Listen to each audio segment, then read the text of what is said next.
Buen día. Nuevamente entonces nos da el Señor la oportunidad de compartir nuevamente su palabra y seguir entonces con la temática sobre nuestro Salvador, sobre el Señor Jesucristo. Y vamos a hacerlo leyendo Filipenses 2,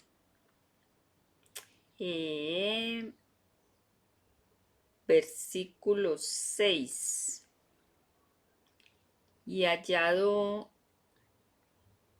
en la condición como hombre, hecho obediente hasta la muerte y muerte de cruz, el cual siendo en forma de Dios, no tuvo por usurpación ser igual a nosotros. Entonces mire usted que tomando forma de siervo, dice el versículo 7, hecho semejante a los hombres. Entonces aquí vemos la naturaleza del Señor Jesucristo, siendo en el cielo uno con el Padre y tomó la forma de siervo y entonces vino a la tierra como humano y se hizo entonces para que nosotros, Dios en su amor, porque de tal manera amó Dios al mundo que envió su Hijo unigénito, para que todo aquel que en él crea no se pierda, mas tenga vida eterna. Entonces es a través del sacrificio de Cristo en la cruz que nosotros entonces podemos ser salvos. Hace más de 1900 años, un hombre que nació contrario a las leyes naturales de la vida. ¿Por qué? Porque estaba escrito desde hacía muchos años atrás, Dios a través de su palabra había enviado el mensaje de que iban a ser un Salvador y iban a ser de una virgen, muy diferente a las leyes de la naturaleza, donde el esperma entonces cumple su función con el óvulo y se forma el feto, claro, a través de la unción de Dios, para entonces formar nuestra vida. Por eso Dios nos conoce desde el vientre de nuestra madre. A Dios no debemos de esconderle nada, porque no lo hemos pensado y ya Dios lo sabe. Así que somos hechura suya y eh, nos conoce desde todo punto de vista. Vivió en la pobreza y fue criado en el anonimato. No viajó extensamente, solo una vez cruzó las fronteras del país en que vivía, y eso fue cuando siendo niño estuvo un tiempo exiliado.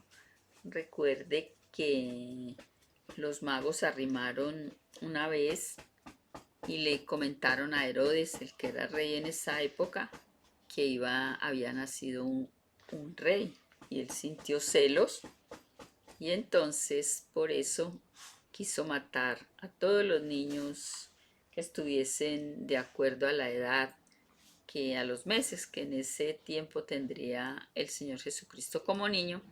Y entonces, ¿qué les tocó hacer a ellos? Un ángel se le aparece y le dice que se vayan de ahí, de la tierra. Por eso estuvo exiliado. No poseía ni influencias ni dinero.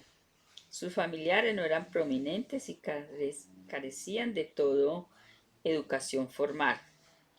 Durante su infancia, sin embargo, atemorizó al rey. Acuérdese a Herodes. Herodes tuvo miedo de que este nuevo rey le quitara el trono y entonces por eso dio la orden de matar todos esos niños.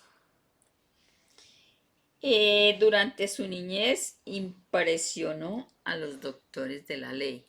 En una oportunidad que el pueblo de Israel debería de celebrar 3 fiestas al año y ellos debían de subir a Jerusalén. y una de las fiestas era la fiesta de la Pascua. Y viajaban entonces de las diferentes ciudades donde cada uno vivía a, a la fiesta en Jerusalén. Y la Virgen María y José viajan entonces con el niño. Dice que él iba a cumplir más o menos 12 años. Y en las celebraciones, dicen que eran unas celebraciones muy espirituales, muy bonitas. Entonces ya permanecían allá 3 días y al tercer día ellos debían de volver a sus sitios. Se devolvieron y cuando iban casi a mitad de camino notaron que el niño no estaba con ellos. Les tocó devolverse a buscarlo y lo encontraron sentado en el templo dialogando de la palabra de Dios con los doctores de la ley, con los más doctos en la ley. Dialogando, porque la palabra de Dios no es ni para discutirla, ni para pelear entre nosotros como conocedores de la palabra, que esta sí es, que esta sí es. Recuerde que el Señor viene por una iglesia pura y sin mancha.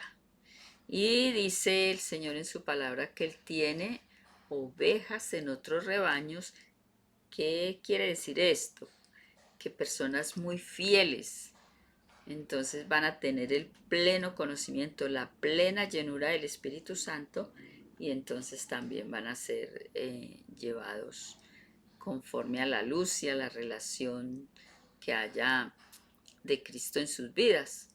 Entonces, otra cosa, por mucho que llevemos muchos años en una congregación, conociendo de Dios, reuniéndonos, congregándonos, tenemos que estar muy de la mano de Dios, que sea el Señor Jesús morando en nosotros, porque el tiempo que llevemos no es garantía de que usted en realidad tenga una buena comunión con Dios. Por eso dice, el árbol se conoce por sus frutos. Es la relación que usted tenga con Dios lo que permitiendo que el Espíritu Santo lo guíe y que Cristo more en su vida, entonces lo hace permanente o hace su permanencia en los caminos de Dios. Y porque en un momento nosotros podemos perder de vista como los padres a Jesucristo, nosotros podemos perder de vista a Dios y entonces también quedarnos no con los doctores de la ley, sino salirnos de la senda del Señor. Así que hay que tener mucho cuidado. ¿Por qué? Porque a Dios lo podemos perder en un segundo cuando lo hemos ido dejando de lado y entonces viene otra cosa que sí llena esas expectativas en ese momento y nos aparta del camino, nos saca del camino y hace que entonces nuestros pies vayan por otras sendas que no son conforme a la voluntad de Dios. Aquí podemos hacernos una pregunta para las personas que una vez estuvieron y ya no están. ¿Qué me apartó? ¿En qué minutico perdí de vista el cielo, la comunión con Dios? Pero viene también la invitación, ¿no? Nunca es tarde para volver a empezar y para volver al camino, que Dios ahí está extendiéndonos su manito linda y su amor que nos espera cual Padre amoroso. Espera que cada día regresemos. Así que nunca es tarde, nunca es tarde.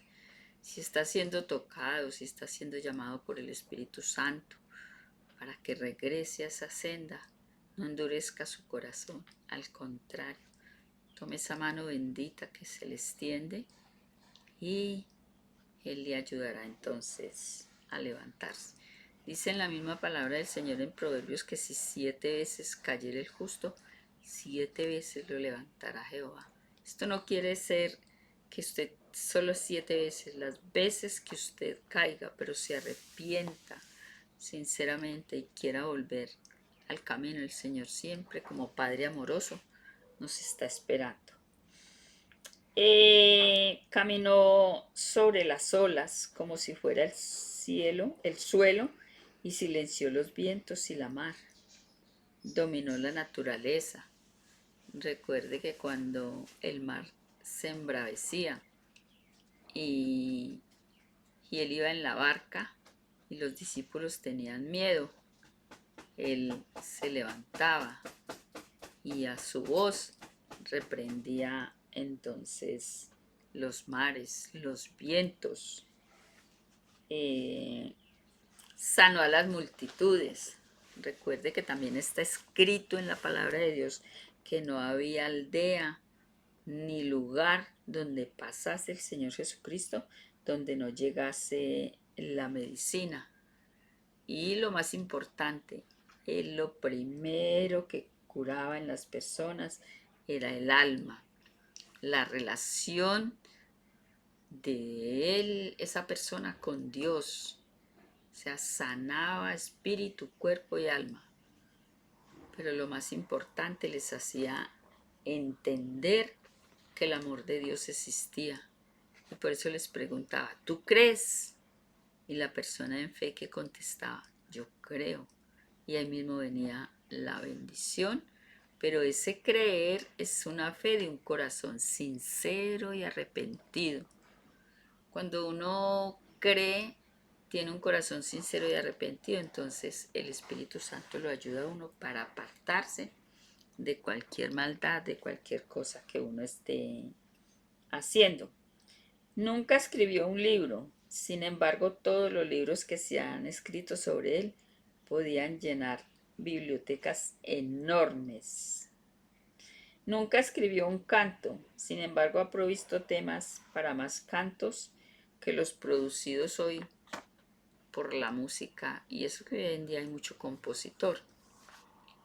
Pero, por ejemplo, los salmos de David son situaciones en las que David recibió bendiciones y él en agradecimiento entonces cantaba y alababa a Dios, alababa por agradecimiento, alababa porque él creía en el amor de Dios hacia el pecador. Y David se arrepentía sinceramente, como nos puede pasar a cada uno de nosotros, ¿no? David tuvo muchos errores, incluso él llegó a intelectualmente planear un crimen, pero el Señor en su misericordia vio el corazón de David, vio que se había arrepentido sinceramente, le perdonó y le ayudó. Y de él el Señor dice, fue un hombre conforme al corazón de Dios.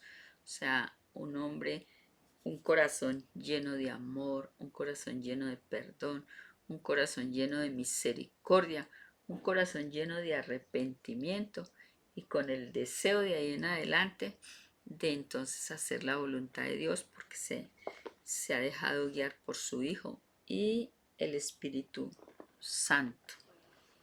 Así que volvemos otra vez a hacernos la pregunta. ¿Cómo está mi corazón? Quiero en realidad sinceramente arrepentirme y salirme de esta situación en la que estoy. Recuerde que si el Espíritu Santo nos motiva y no somos capaces como de iniciar, pidámosle a Dios sabiduría y el querer como el hacer. Señor, regálame el querer. Ya me has puesto en mi corazón el querer. Ayúdame el hacer, o sea, el obrar. Porque recuerde que debe haber una fusión de lo divino con lo humano. Dios nos da todo, el Santo Espíritu, su Hijo, la ayuda de Él, su amor. Pero yo debo de poner entonces de mi parte y decir, Señor, por mí mismo no puedo, pero si tú me ayudas, yo salgo de esta. Esté en fe, busque de Dios, que el Señor, ningún alma que se postra sinceramente delante de Él, el Señor la deja chasqueada. Al contrario, en su amor y en su misericordia, Él es el más grande ayudador que cada uno de nosotros podemos tener. Simplemente es buscarle. Dios bendiga su palabra.